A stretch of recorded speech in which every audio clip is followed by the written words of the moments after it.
തിരുവനന്തപുരം നെയ്യാറ്റിൻകരയിൽ ബൈക്കിലെത്തിയ സംഘം യുവതിയുടെ മാല കവർന്നു. യുവതി സ്കൂട്ടറിൽ ഇരിക്കുമ്പോഴായിരുന്നു കവർച്ച. 6 പവന്റെ മാലയാണ് കവർന്നത്. സംഭവത്തിൽ പൊഴിയൂർ പോലീസ് അന്വേഷണം തുടങ്ങി.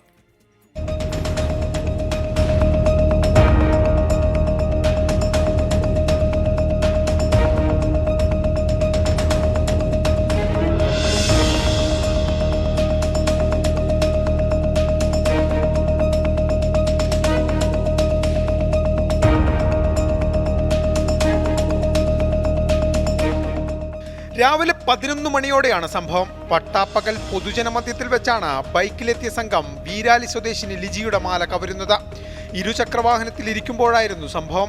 ഹെൽമറ്റ് ധരിച്ചെത്തിയ ഒരാൾ മാല തട്ടിപ്പറിക്കുകയായിരുന്നു. കവർച്ചാശ്രമത്തെ ലിജി ചെറുത്തെങ്കിലും ഫലമുണ്ടായില്ല. ലിജിയെ സ്കൂട്ടറിൽ നിന്ന് വലിച്ച് താഴെയിട്ട ശേഷം മോഷ്ടാക്കൾ ബൈക്കിൽ കയറി രക്ഷപ്പെട്ടു.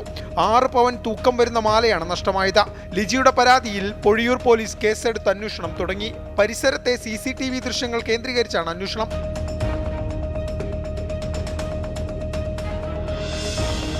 24 തിരുവനന്തപുരം.